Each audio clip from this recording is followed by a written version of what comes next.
You're tuned in to Nerd Overload, your weekly pop and geek culture show covering movies, TV, games, and comics. Now your hosts, Cody Pinnick, Sam Dunham, and Josh Harrison. Hey everybody, welcome to Nerd Overload, the pop and geek culture show, where I was hoping I would come up with an intro while I was talking, but it didn't happen. I'm Cody, welcome to the show. I'm Sam. I'm Josh. And I'm Samantha. We have a fantastic show for you this week. Thank you all for tuning in. A bunch of news to go over, a lot of Gamescom stuff. We're going to talk about some other things like the voice of Mario retiring. We're going to get into some of that, but first, let's talk about some things we have been checking out. Check it out!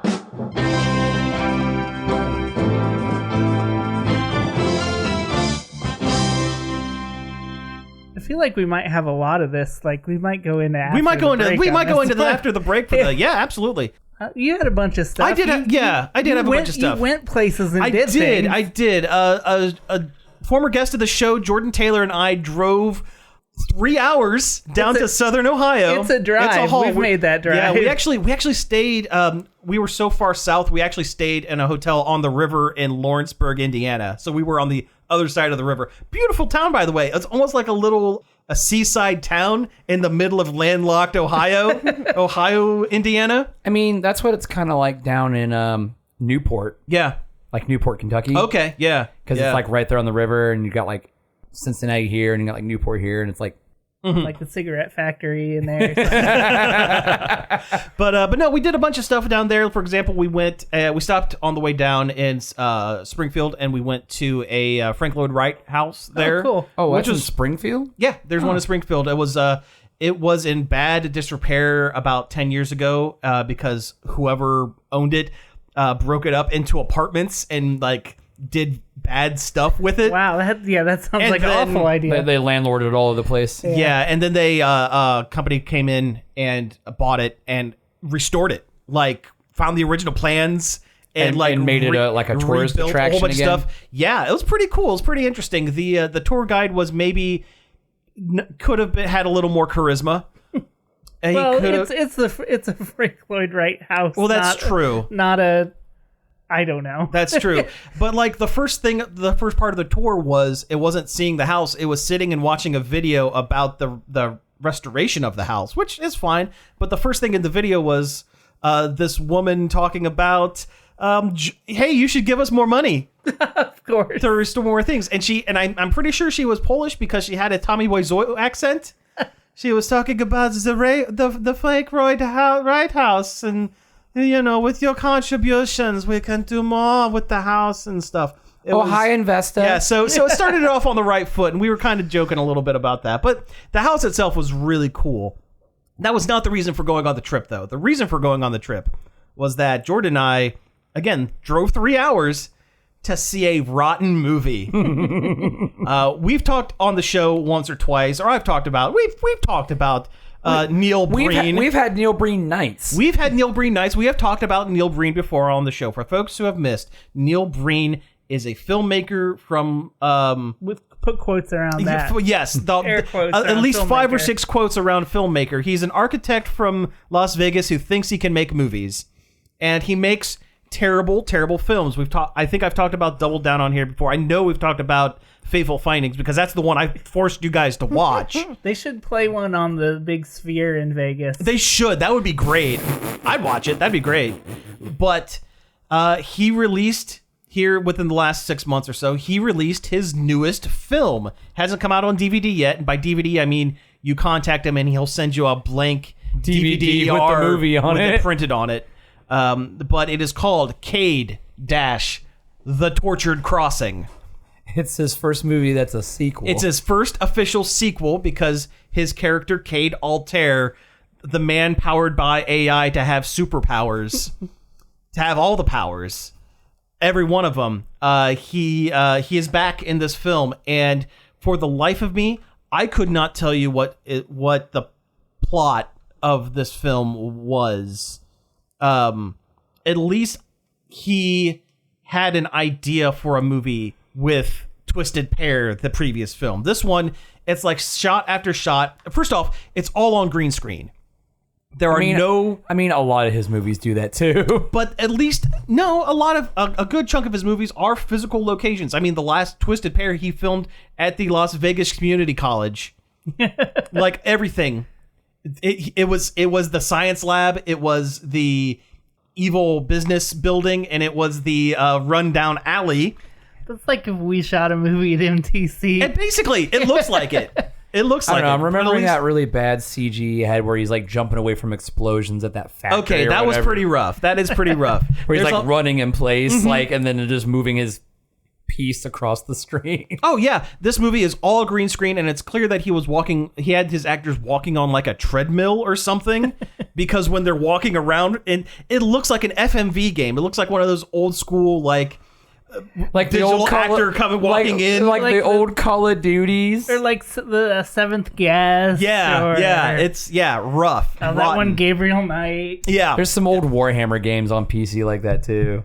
I played that Police Quest the other day. Police FMV, but it actually looked pretty good. It's probably one of the better looking FMV games I've ever played. It's too bad how racist it is, though. But that's neither here nor there. We're detracting from the conversation. Yeah. Well, there's not much conversation to have. The experience of seeing the film in theater was amazing because it was sold out. Wow. The theater was sold out. Now, it was a smaller theater. It was like a Studio 35 or thereabouts. Still, that's a couple hundred people. Yeah. Sold out completely. We saw plenty of people wearing Neil Breen-esque t-shirts. One said Real Breenius. Real Breenius. That's good. That's good. And there were a few others, and it was a rowdy show, much like a bad movie night or something. Yeah, that sounds like when people go to like the Dude-a-thon or whatever. Yeah, it was a lot like the Dude-a-thon. People were laughing, people were having a really good time. The movie, again, itself made zero sense. It had to do with 20-year-old kids being abducted from the streets and experimented on, kind of, sorta. There were bad fight scenes. Were there lots of laptops? There were no laptops. Wow. There were no magic rocks that cure cancer. There were no cans of tuna. Instead, we got just the bargain basement worst version of Matrix style action scenes. Yeah, you showed me that before we started, and it was like bad. It was rough. It was difficult to even parse what was happening. Like, there was so much. Okay, so a lot of it has to do with like blood transfusions and injecting AI into your body or whatever. What? Don't think about it. But whenever they used like the fake syringes, they were like the food syringes that you would like inject a turkey, and also they didn't even think far enough ahead to like, okay, they're making it look like they're pulling blood out of this person. Well, what I would do, you have the person lay back, you have a cup of red juice hiding behind their head, you go down, you pull out so it looks like you have red juice, and then you come up so it looks like there's something. It is. They would just do this, and it would be air. It would be nothing. It's like kids playing. He was like, "We'll fix it in post." No, there was no post. There was no post. No, it's perfect. My films are perfect. Everything about them is perfect. I'm Neil Breen. No, so it was bad. Thinking back on this, it's like, man, it makes Tommy Wiseau look like Steven Spielberg. Well, here's the thing. I really like Neil Breen's stuff because up until this point, there is a sincerity behind it. I've always said the best bad movies are the ones that take themselves seriously. Are the ones that take themselves seriously, the ones where they think they're innovating. The other thing about Breen is he's trying to work beyond his means. Yes. Like he's trying to take a large concept and do it with what little he has. With The Room. With $5. Yeah, the Room didn't try to do anything right, like out of the ordinary. It was literally shot in a room. Yeah, Breen has big ideas. Are they good ideas? No. But he has big ideas and he tries his best. However, with this movie, I think the cat's out of the bag. I think he knows that he makes bad films. So now he's Sharknadoing it. It felt a little Sharknado-y. It seemed like some of the decisions he made within the film go beyond inept too purposely weird and bad for the sake of it. Like they'll get a That kick. ruins the fun. Yeah. They'll get a kick out of this. I don't need to do this right because they'll get a kick out of it when I do it wrong. Yeah, and that takes some of the shine off of it. When you see a Fateful Findings or a Double Down or something, or I Am Here ... Now, his other film, I forgot about that one. like it's bad, but he thinks he's doing his best. But now, who cares? It's almost like, who cares if I do it good or bad? People are going to eat it up either way, and that's not as much fun. No such thing as bad publicity. But still, not as much fun. Yeah. Oh, yeah. It takes it does take the fun out of the riff. Yeah. When you're doing it on purpose. Yep. It's like that. What was that one movie? Like Atlantic Rim or what? Atlantic Rim. Yeah. You know that bad just movie bad. that I fell asleep Oh yeah. in? Yeah. That was a rough one. That later became a legitimate Mystery Science Theater episode. Really? Yeah. Atlantic Rim became a Mystery Yep. Science Theater. It's like the one asylum film that they've done. I Yeah. think, something like that. It was the second season on Netflix. Yep. Oh, nice. Yeah. The other thing I watched was another movie, documentary this time, because I love me some documentaries. This one, and we sat and watched a couple minutes of this because I had to show you guys when you came over today. This is called Project Grizzly, not to be confused with Grizzly Man, the movie about a man who tried to befriend a bear and got eaten, or Project Grizzly, the TV show about a man who actually becomes friends with grizzly bears, or Grizzly Adams, the man who is best friends with a bear as a TV show. This is Project Grizzly. He is a man too Canadian to survive. He's got that not just Canadian but Canadian Minnesotan like double accent going. Had a close call with a grizzly bear once. He was talking about how he got attacked by a bear there once. And then he decided, I'm going to spend $100,000 and build an anti-bear suit. I'm going to build a suit of armor so I can get up close to the bears. The bears. The bears. Can you imagine if you took this guy to a Build-A-Bear workshop? Oh my God. He wouldn't know what to do. It'd be like the Kill Bill siren. He would just pass out. He would just pass out. Wee wee. Yeah. No, so we watched a little bit of it, and he did build a suit of armor that he can barely move in. It has to be airlifted wherever he needs it to go. Or carried on trolley carts. 120 pounds of titanium and padding and foam and more titanium. It's very practical. It's incredibly practical.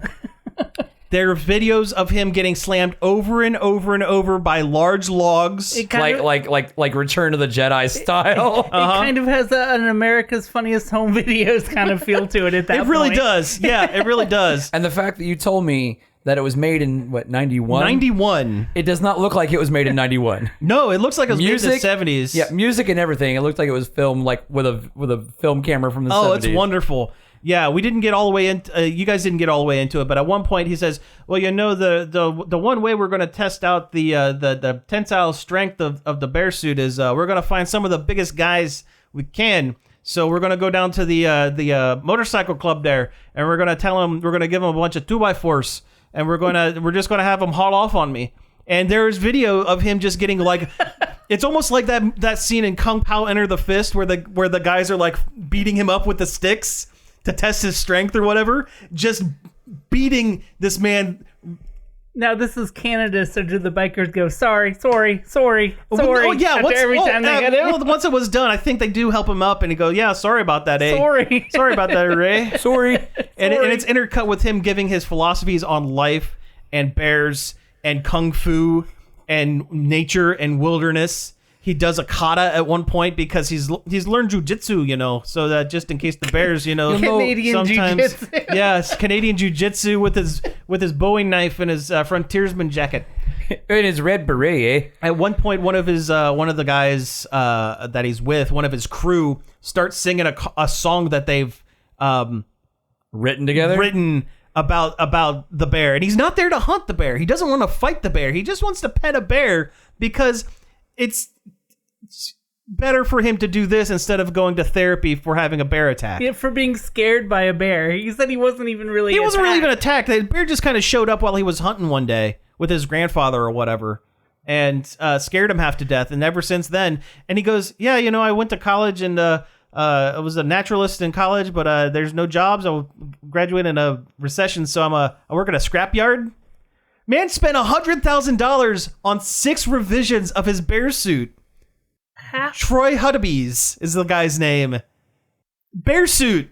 Sounds like I'm kind of tempted to watch it. Yeah, it's on YouTube. It is on YouTube. Yeah, you can get it. You can watch it for free on YouTube. It is.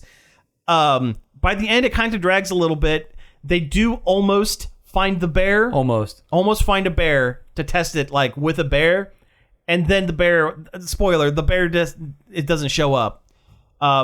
So he doesn't get to test the bear. I wonder if they have tested it since then, since it was so long ago. Well, yeah, I think he did eventually. He unfortunately passed away a few years ago, not because of a bear suit, but because he was transporting one of his other inventions, got in a car accident, and it exploded. Oh. Yeah, something like that. Oh, he went out like a mad scientist. Yeah. But I mean, he did invent a couple of things. He invented this spray foam that when it hardens, it is completely fireproof. Huh. And he was. Is it bear proof though? That's a good point. That's a good question. He did also build a suit of tactical armor to be deployed in Afghanistan during the War on Terror, but the U.S. and Canadian governments deemed it too expensive for practical use. But I think he did eventually meet a bear in his bear suit, but not in this documentary. Huh. Yeah. The wild life of a weird Canadian guy. Weird Canadian guy, yes. Huh. And he's the most serious about it. I know. I think that's the part that makes it the best. He is 100% serious. Yeah, like deadly serious. Yeah. Like his little meditation, with his little peace pipe. Peace pipe. He was talking about, at one point they swing the giant log down to hit him, and it's comical. And then he goes, well, I was talking to the scientists and stuff. They said, they measured the PSI of a bear attack, and they said, okay, to simulate that, the best way to do it, 300 to 400 pound log, drop from 40 feet up. That's how much the bear's not going to swing harder than that. They measure the PSI, Yeah, the PSI, and then I was talking to my psychiatrist and my dream analysts and all this stuff. I don't know why the bear didn't attack me, but he didn't. So I got to build a bear suit. Go out in the woods. I'm gonna give this guy a big old hug. Gonna go out to Manitoba and fight a bear. Bear in my bear suit. Oh man. We went and saw there was a Rift Tracks event last week. Oh really? Okay. And it was a really good one. It was an especially good one. They riffed the movie Rad, the BMX bike movie. Oh yeah, that's a bad one. Yeah. Oh, it was fun. It's fun, but it's a good bad. Yeah, it was a good bad movie. That made it extra fun because the movie was like watchably bad. Yeah. And it was full of like 80s cheese, extreme sports 80s cheese. Excellent. You mean like how like Tony Hawk was in the first Police Academy movie? I didn't know that. Yeah, he's one of the little skateboard punks. Oh yeah. And I guess he was supposed to be somebody's stunt double in Police Academy 4, and it just never went through. Huh. Interesting. Huh. Yeah. The only movie I knew that he was in was that Gleaming the Cube. Gleaming the Cube. Yeah. Speaking of, this is apropos of nothing. Speaking of celebrity before they were famous showing up, did you know that Natasha Lyonne was one of the kids in Pee-wee's the first season of Pee-wee's Playhouse? Huh. Yep. One of the group of ragamuffins that comes in and hangs out with Pee-wee. She was the one that was smoking. Yeah, that's it. Yeah, She's the one that had the Patty and Selma voice. Yeah. Who's Natasha? She's been in a bunch of things. Russian Dolls, more recent one. Okay. She's been in. I thought the it American was Pie movie. But I'm a cheerleader. Yeah, I was thinking Russian Doll. I just wanted to make sure I was correct. Yeah, I never watched the second season of that. I wonder if it was good. Nobody talked about it. So no one did. But I don't think anyone talked about it outside when it originally aired. Yeah, it was really big. The first season was really big. It was really successful. But when the second season came out, I just kind of came and went. Mostly got sandwiched between something else. I mean, there's been some stuff going on lately. Yeah. Did you have anything? I know we've watched a lot of movies lately. We did go see Barbie finally. Okay, cool. What'd you think? I thought it was really great. It was really funny. It was a good time. I wish that it could have been more biting. Like, I know on the social commentary end of it. Well, no, just in general, like about the doll and it. Yeah, Mattel let them get away with a lot, but I wish they didn't have to worry about that at all. Thinking about what the movie could have been without Mattel kind of being over their shoulder, going, "Hey, this is the line. Yeah, we don't cross the line." No, I understand that. I still think it was really fun, though. Oh yeah, I liked it a lot. It was definitely one of the most enjoyable movies I've watched in a long time. Yeah, oh yeah. Like I said when we were talking about it before, especially near the end when they're they're snapping the spell, and like the stuff the mom's saying, I kept looking at my wife. I'm like, this is uncomfy, but it's true. Oh, the Matchbox 20 song. And that was great. So that funny. Scene was so good. Yeah. Yeah. They re-released that on Spotify with the Barbie, with the art was Ken. As soon as I found out that the patriarchy wasn't about horses, I didn't care about it anymore. I lost interest. John Cena as Mermaid Barbie coming out of the ocean with his tiny ukulele playing the Matchbox 20 song. So good. Oh yeah. And I know it's not the point of the Barbie movie to have a good car chase scene in it, but boy, was that car chase scene very bad. It was not the best. And it looked like a Chevy commercial, like in the worst way. A little bit. It's a Mattel movie about a Mattel franchise. Yeah, I'm sure some money exchanged hands. The movie is basically a commercial. It is, yeah. But darn it, it's a fun commercial. It's a fun commercial. Oh, yeah. And I'd watch it again. Yeah. Mark it to me. That's fine. Yeah. I'm good with it. Michael Cera as Alan. Alan was Ken's great buddy as well. Alan. Yeah. Mm-hmm. You could tell he was the late addition to the movie, too. He kind of was, yeah. The entire first act, like, he's always by himself in every scene. Well, because there's only one Alan. Yeah. All the other Allens left. They became in sync. Yeah, that was a good joke. Yeah, yeah. Yes, even that one. Yeah. And then when he kung fu'd all over all the other kids. Yeah. You got to take me with you. I can't be here anymore. I love that traveling between Barbie Land and the real world didn't involve some sort of generic circular portal. Oh yeah, no, it was just that you just go. Yeah, you just had to do those things in that sequence, and you were there. Yep. And going back, you had to do it in reverse. Yeah. Yeah. And you have to sing the song too. You have to. It was clearly part of it. Was singing that song. What is this song? I didn't know there was going to be that much America Ferrera in it, and she's great. She's a great actress. She really is. I like her in almost anything I've ever seen her in. Yeah. I just got two quick ones. You know what? Let's take a break. Okay. Come back from the break, and we'll get into your couple check them outs, and then we'll do the news. How's that sound? The marketing department at WZMO suggested I do a new cutting-edge promo for Long Play. Short, quick, concise, to the point. Here goes. You're invited to tune in to Long Play, Friday night at 11, Saturday afternoon at 3. Great music, fantastic host, often referred to as the Casey Kasem of Marion. Full albums, front to back, here on WZMO. Whew, did it. Finished before I got cut off. Hey, we're back from the break. We're gonna finish up our check 'em outs here real quick. Yeah, we're gonna do some more check 'em outs here with our local bear man here, Josh. Josh the bear man, what do you do for your check 'em outs there, buddy? Who would win in a fight, Mike Ditka or Gad? Trick question. Mike Ditka is Gad. Yeah. So what have you been doing? So somebody at work reminded me that the new season of Solar Opposites came out, and I was like, "Oh, I'd completely forgotten about that." Oh yeah, the Justin Roiland-less episode season, right? It's kind of. I imagine it's getting its lunch eaten by Futurama being out at the same time. I don't know. Probably. It feels like not a lot of people are talking about new Futurama either. Outside of the fact that Leo Wong's voice is different, and people are upset about that. Amy's dad. Oh, in the show. He's not that important of a character. He's really not that much. No. He was just generic Asian stereotype. Yeah, before it was probably a white guy doing an Asian guy voice. Just cast James Hong to come in and do the voice because he does. It's his voice. It's his voice. Anyway, but yeah, it's definitely a shock.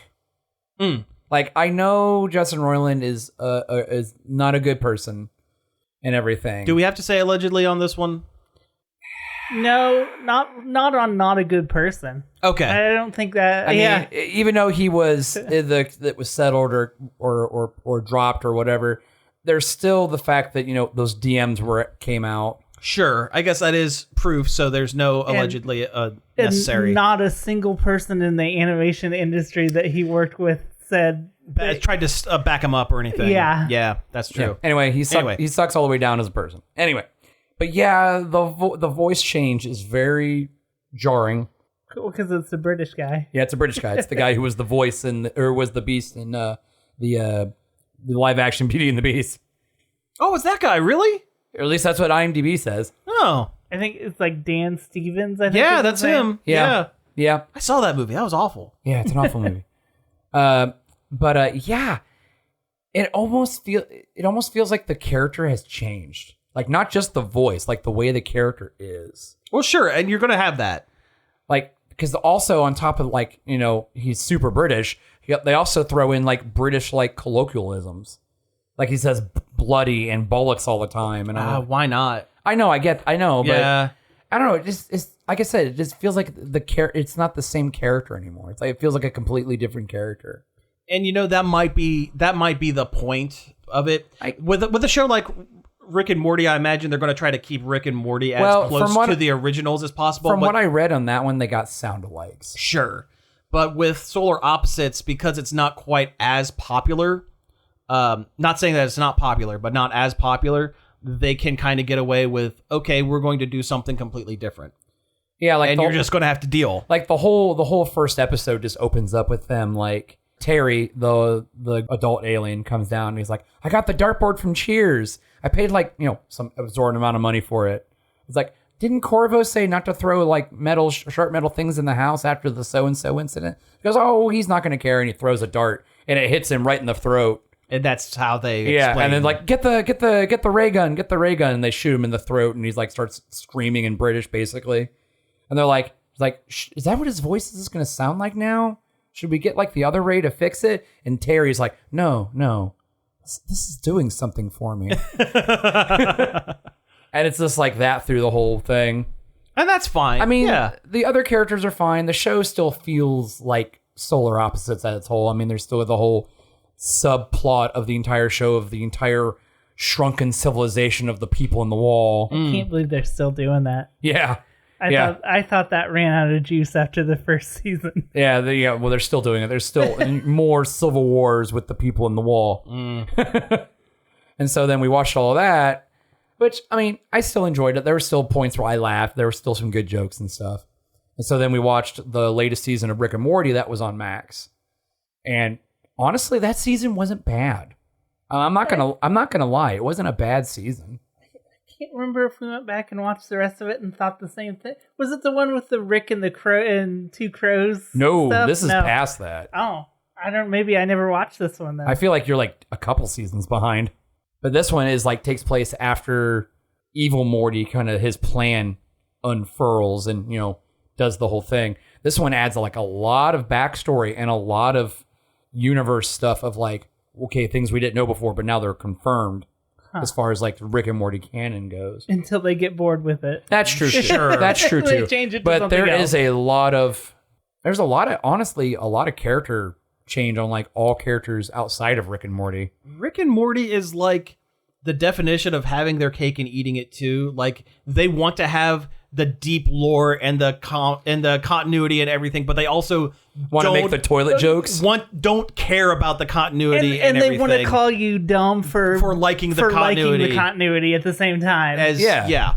It's like, we love this continuity, but the second we hate it, you're dumb for liking it. Yeah. Like there's like a whole like kind of flow through. It sounds like Dan Harmon. Yeah. Trying to course correct. It is. Oh, speaking of him, I watched about 5 minutes of the Strange Planet animated series. The one from it was a web comic with those blue aliens. Oh yeah, those guys. The ones where they talk about things that are very they describe normal things in a very alien way. Yeah. Yes. Nathan Pyle? Yeah. Yeah. Him and Dan Harmon apparently teamed up to do the animated series. And that's a shame. I lasted about 5 minutes before I shut it off. Those comics are funny, but yeah, you read them, you go, ha, and then you move on. It's not an entire show. And they did not, from what I saw, they didn't try to do anything more. So it's the same joke. So it's just for 30 minutes. So it's just the comic in animated form. No, because they were starting with they decided to come out with their good material, airplane jokes, air travel jokes right out of the gate, and it was continuing with the story about the stewardess or whatever. But no, I'm good. Yeah, I was like, oh, I hate this. I shut it off. I'd never been made so angry by something recently, so quickly. I don't understand this. Can I get a crumb of context here? I don't get the whole thing about Stewart or something, and then you guys are just getting squeezy about it. Well, no, I'm not getting squeezy. I'm just saying I don't know how you feel, Cody, but those comics are a sub 10-second read. Oh, yeah. You read them, like I said, you go, that's kind of funny, and then you move on. It's like but trying to stretch it out for a half hour or 20-minute show belabors the point. I don't think I could stand 20 minutes of the same. Yep, and it was the same overanalyzed joke over and over. We're saying a normal thing, but in a stretched out, weird way with the big words. So the show could have been about the topic could have been about anything. Yeah, not just airplanes. Okay. But just the premise is bad. Yeah, I used to really like those comics. Then I just kind of really fell off. I still like the comics, but you don't need to spend 20 minutes watching them do it in real time. Yeah.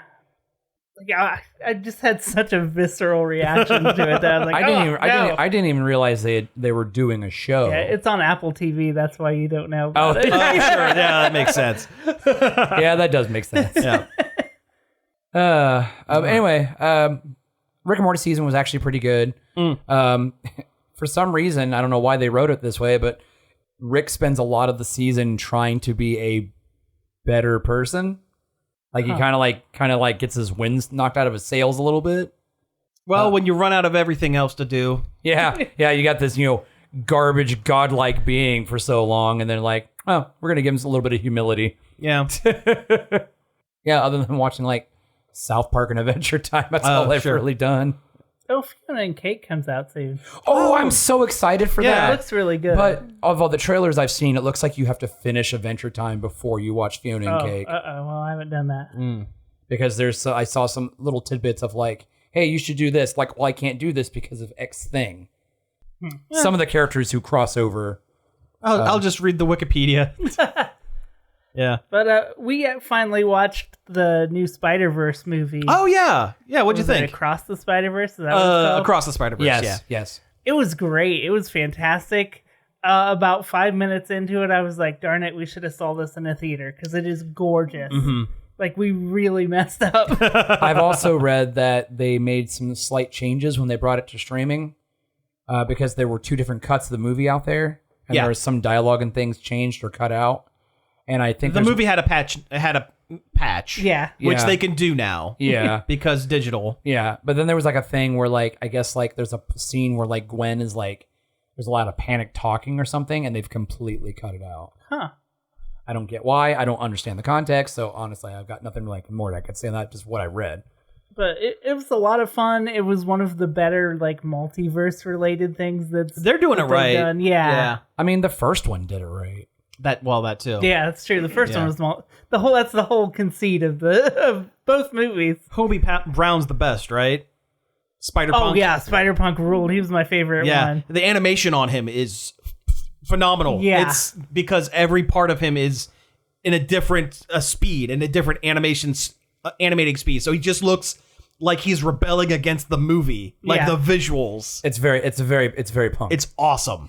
Yeah. Really, really cool. Also, the whole the Citadel of Infinite Spider People or whatever. Yeah, yeah. Which the movie doesn't actually spend a lot of time there. They don't spin much. their wheels in there like you'd think they would. Probably saving it for the third one. Yeah.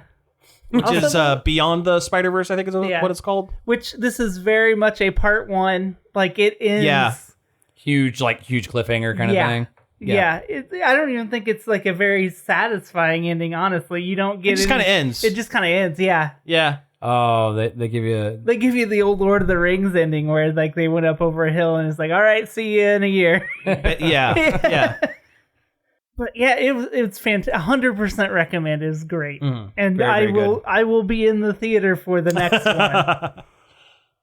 I see. I didn't make it in theater to watch Across the Spider-Verse, and watching it makes me go, I really need to see that Teenage Mutant Ninja Turtles movie in the theater. I know, because similar art, and it's going to be one of those that's like, yeah, I'm going to need to see it on the big screen. Plus, it'll be like the first really satisfying Ninja Turtle thing we've had in a while. It looks so good. It looks really phenomenally good. Yep. Anyway, we should probably talk about news. Let's get into let's switch gears and get into some news.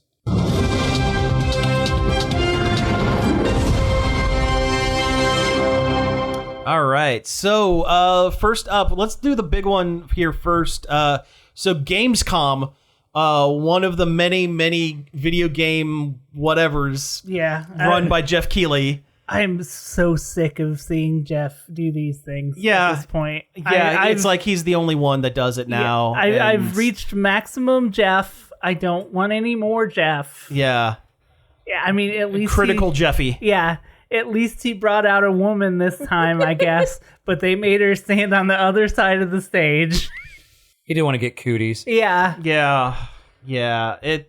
But there were some game announcements. There was some stuff. Yeah, there was some good stuff. I'll be honest, I haven't been following a lot of Gamescom. I usually don't follow Gamescom. It's like... There's no Nintendo stuff. Well, yeah, but still, I like to know, but I just don't follow it that much. But like I said, it's kind of at maximum for game. Even like we know everything's coming out. It all comes out in October. Yeah. Like everything comes out in October. Sure. They didn't really announce anything new. They're just more of stuff we knew existed. Right. Mostly. Yeah. Before we get into the actual news, so for the second Jeff Keighley backed video game live show in a row, someone was able to get on stage and say a bunch of dumb stuff. Yeah. Yeah, like you would think he would have learned the first time. Yeah, hire more security or don't let people... Or better security training. Or anything. So this is the second time someone was in arm's reach of Jeff Keighley and could have done something bad. Luckily, the guy, both times they were weirdo nerds that just wanted to say weird stuff into a microphone. Yeah. But if either one of these folks wanted to do like actual harm definitely could have. Oh yeah, they absolutely... Yeah, Jeff could have died. He could have. Or anyone else within... Yeah, or it's easy to laugh because they were making jokes because the guy was just kind of weird and said some weird stuff. But yeah. Todd Howard came out directly after it happened. Could have been Todd. Could have been Todd. Todd had a look on his face like, what the heck, man? What was that? Like right what are we doing? Like what are we paying people for? They should have known after the first time. Yeah. Beef up security. It's not that hard. Watch, they're just going to do everything like through either digitally now. And now that it's happened a second time, now it's going to become a game. Yeah. Now it's going to become a goal for many people to go, well, if they're just letting people on stage. Yeah, if it happens every time, why not? It's like the urban exploring of video game conferences. Well, a couple other people did it. I might as well do it. But anyway, let's talk about somebody shouldn't have to get hurt for them to fix this problem. Agreed. That's the point. Yeah. But yeah, let's talk about some games. Let's talk about some happy stuff. They showed more Starfield. They had a live action trailer that had like one of those like feelsy versions of a song, but it was Rocket Man. Oh jeez. Which I mean, it's less generic than if they would have picked Space Oddity. Yeah, sure. Yeah. But also too silly, I think. It was, yeah. I don't know, though. I'm kind of excited for, like, super sci-fi, space explorer Bethesda game. Oh, yeah. I'm totally stoked for Starfield. I'm going to be there day one on that one. And not just a space explorer Bethesda game, but one that might actually work out of the box. Yeah, they had Microsoft's entire QA team on this one for, like, a year. So maybe it'll maybe fans won't have to fix the whole thing. Yeah. Maybe this whole Microsoft buying Bethesda thing actually might be a good thing. Well, I wouldn't go that far. Well, I know. I'm being hopeful though. Yeah. But yeah, I'm down for Starfield. I love the aesthetic they've got going for it, the NASA punk look they've got going for it. Oh yeah. Like, ooh, NASA punk. That's a good. That's how they described it. Yeah. Okay. I mean, it's not fantasy. It's not retro futurism like Fallout. Like it's straight up just crisp sci-fi, and I'm like, all right, it's been a while. Give me some of that. Yeah, I'm ready for a Bethesda game too. Like I'm ready to get lost in a big game like that. Oh sure. There was a Black Myth Wukong. Which right? I didn't realize they released a thing for that. So I don't know. Yeah, I'm surprised you haven't been following it. I know because you love the Monkey King. Monkey King. I know, but I kind of forgot the game was even coming out. Like I hadn't seen a trailer in like almost 2 years. I think they showed gameplay for it, and it was gorgeous.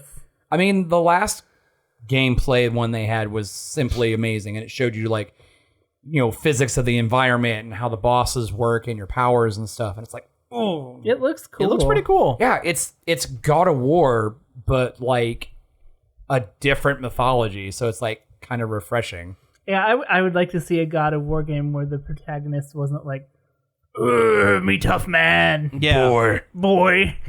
Yeah. Rebel Moon was announced, which is a show. Okay.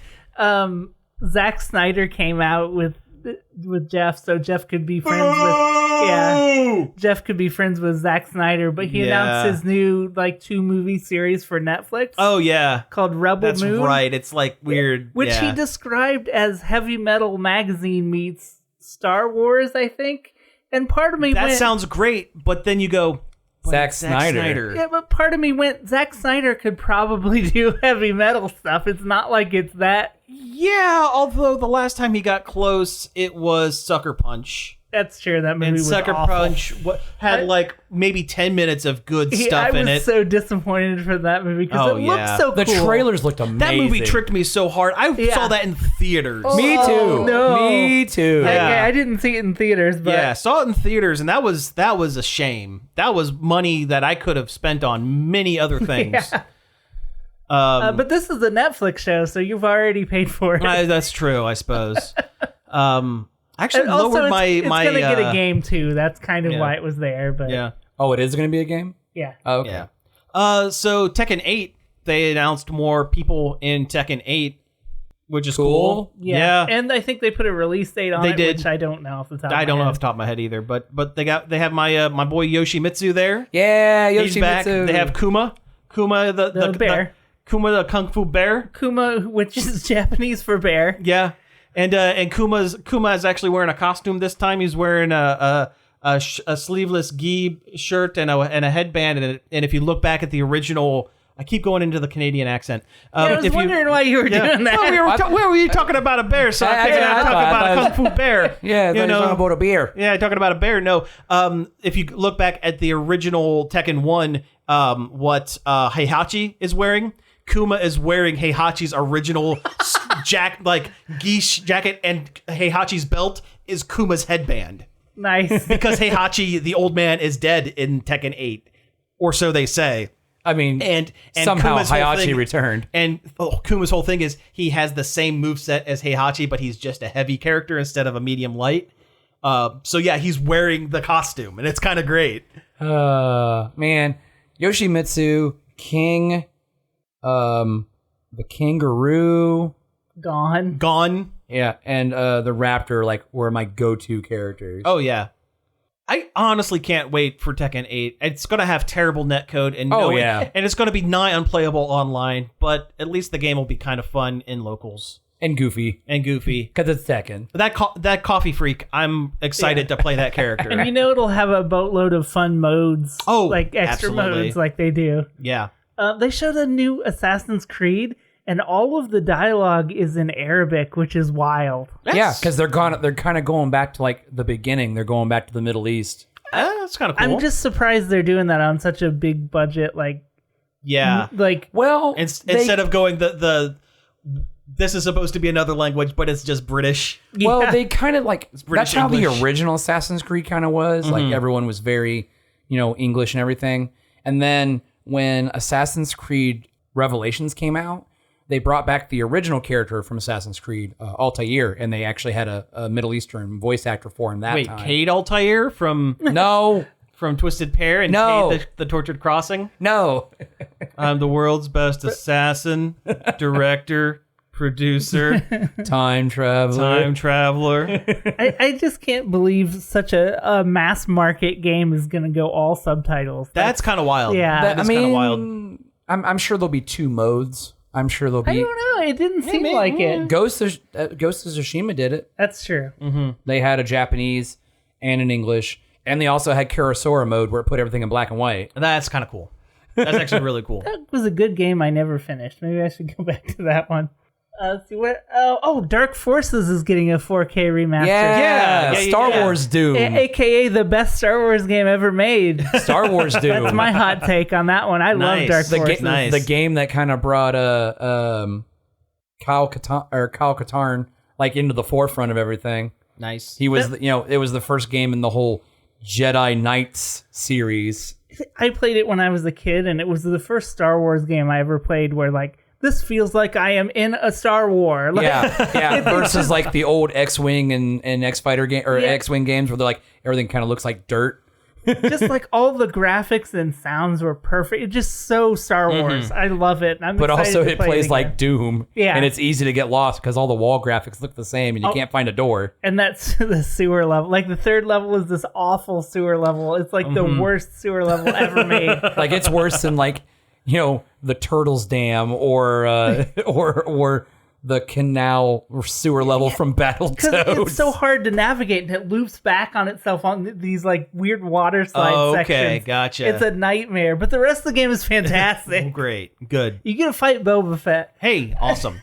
Mortal Kombat 1 had some more character reveals. We have Sindel coming back. She looked cool. She looked really cool. Super cool. Yeah. I saw a clip of Cyrex, I think, the orange robot ninja. Was that Cyrex? Cyrex is red. I don't know. Whatever. Sector's yellow. Cyrex is red. So it might be Cyrex. It might be Sector that you saw. Either way, then it showed him vomiting a bunch of bombs out his chest or something. That's Sector. Sector. Cyrex, the yellow one, is nets, and Sector is bombs. Okay. I don't often think Mortal Kombat characters look cool, but I thought Sindel looked cool. Sindel looked pretty cool. They're bringing back Motaro as a assist guy with the 4 legs. They actually gave him his horse body back. Nice. The reason for that is he was a mini boss of Mortal Kombat 2, the original. Mm-hmm. He was unplayable. Yep. It's too big. Because he was too big, and when they made him a playable character, they were like, well, we can't do the rigging for 4 legs. Well, okay, he got a magic spell, and they turned him into a fawn. They basically took away his back 2 horse legs. His horse leg. But now he has his horse leg back. I watched Iron Mouse play a whole bunch of Mortal Kombat 1. She had a sponsored stream of it. Yeah. And those cameo moves look so goofy. Because you can whiff them so bad. Oh, yeah. And it just looks like somebody comes out and then runs away. Yeah. Or they'll come out and do a throw. Throw you on the ground and leave. Yeah. It looks ridiculous. It's bad. Yeah, it's rough. I also don't understand what they did to my man Jax. Yeah, they took his arms away, and he looks like a different guy. Yeah. Well, he still has arms. They took his metal arms away. He's the armless wonder. Yeah, he's just all kicks. Yeah. He's until the next game where he looks like Bob Oblong. Yeah, that's it. Right. Yeah. But deep cut. Yeah, I know, very right? good. I like Deep that. cut. I haven't thought about the oblongs in a long time. It's such a Will Ferrell. Yeah. It's such a one of the few cartoons that he's voiced. Yeah, it's a really goofy show. It is. It's been a while. Yeah, the last character that they introduced for Mortal Kombat 1 is not Shao Kahn, because he's not the king of Outworld. He is General Shao. So he is. Yeah. Wait a minute, General Shao. He was hunting the Avatar. That's my favorite thing to get at House of Hunan. General Shao's chicken. Yeah, General Shao's chicken. Very good. Yeah.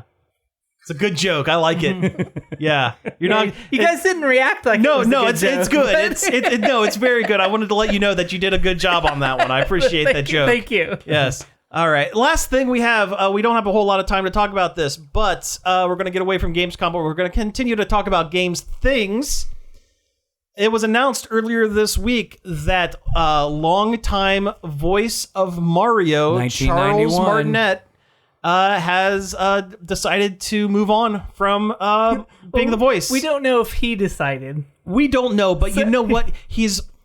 A lot of people are giving Nintendo a lot of crap for going in a different direction with Mario and getting a different actor, which, okay, fine. I could be fair. understand why they did it. He is 70. He's 70. We don't know if he has a health condition. We don't know if he just wanted to retire. We don't know. They said there'll be a video later. Yeah. Which, why don't you just show us the video? Just show us the video now. Yeah. Yeah. Well, why just lead with that? Yeah. Why do we gotta have like a preview teaser of a video about Charles Martinet not unless being Mario they're trying anymore? to figure out, okay, is this guy that's doing the voice of Mario in Super Mario Wonder going to be the Mario voice in the games going forward, or if it's just going to be we're going to get jobbers from here on out?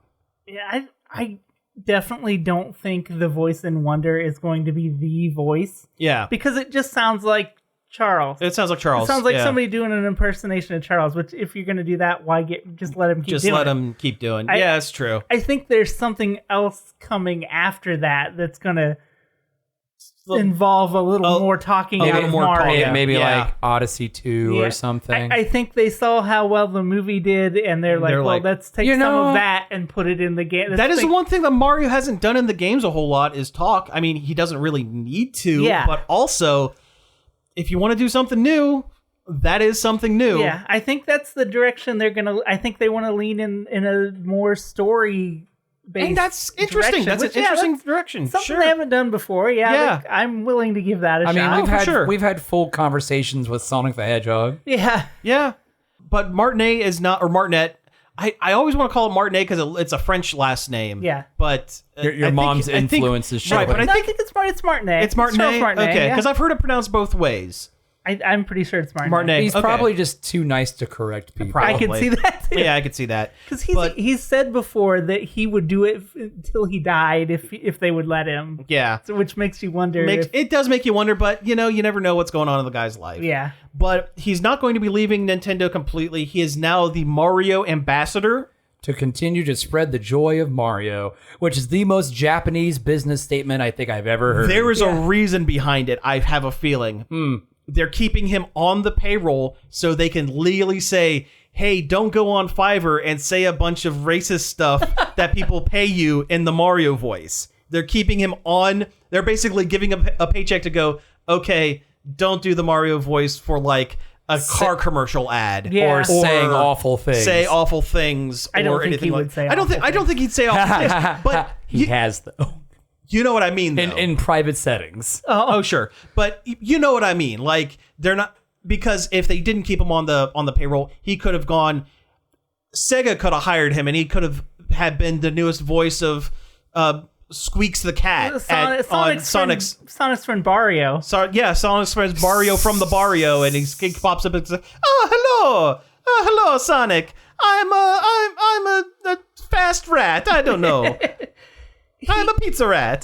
Pizza rat. Pizza rat.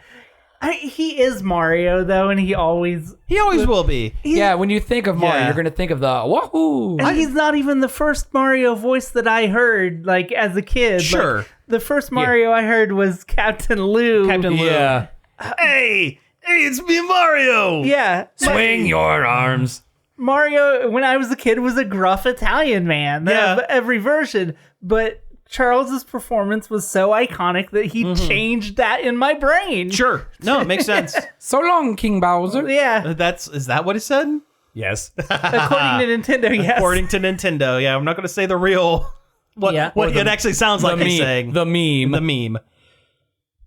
But, yeah. They're up to something, is all you can really say about it at this point. I mean, to be fair, Nintendo's always kind of got something going on. It's true.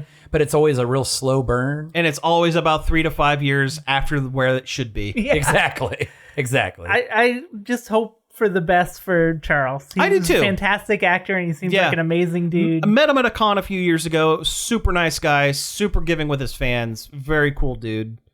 Oh, yeah, he's very wholesome. Yeah, he's going to be at Torg this year, the local video game con. That's right, he is. He is? Yeah. Oh. They have all the Mario voice actors are going to be there.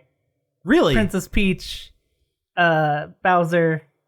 Oh, cool! I get to meet Jack Black. That's about it. Well, that's no, it not that because all of the Nintendo, ones. Rosalina. Oh, nice! Like, might actually have to go to Torg this year. I will be there. Oh yeah! Oh yeah! Of course you will. Because I'm going to be showing a game. Yes. When I decide which one that it might be, all of them. Maybe. I don't know. Who knows? But yeah, I'll definitely. Are you going to defend your title? That was a different con. Oh yeah, that was Game Jam. That was Game Jam. I missed out on that this year because I think it was my birthday weekend, and I'm like, I'm not making a game on my birthday weekend. You know, that's okay. You can't win them every year. You gotta give someone else a chance this year. You come back strong next year. That's all you got to do. Let somebody else get it. There you go. Exactly. Yeah. Of course. Spread the love. Spread and then come back and crush them. But I want to get him to sign my copy of Wario World. Oh, that would be cool. Yeah, I want to hit him with something different. Yeah. And also, I love his performance in that game. Yeah. All right, let's go ahead and wrap things up for the week. You have been listening to Nerd Overload. Thank you very much for tuning in. You can find us each and every day over at nerdoverload.com. You can find us on Facebook, Twitch, Instagram, and you can, support our Patreon. You can email us at staff@nerdoverload.com. You can give us a call on the Nerd Overload hotline. The number for that's 419-561-5556. Leave us a message and we'll play it on the show. I lost my That's all right. Spadoinkle there. That's all right. I'm nice. But no, I'll pick up what you dropped. We'll play it on the show, right? Yes, absolutely. Yeah. What's your favorite Mario line? That would be pretty. That's a good one. A few weeks ago, we got a phone call about the one chip challenge. I'm teasing this. We have the chip. We have multiple of the chip. We've acquired the item. We have acquired the hot chip. So when you least expect it, we will be eating the hot chip live on air. I just didn't feel like going to the emergency room tonight. It's a little late tonight. Yeah. You can find all of our back episodes on various podcast apps such as Apple Podcasts, Spotify, Stitcher, Google Play, and more. Finally, I'd like to thank Parker for helping us out over at the Facebook page, finding great news articles for us. Also, David Pencil for the use of our intro and outro. You can find more of his stuff over at davidpencil.com. So again, thank you all for tuning in, and we will be back next week. Pizza out.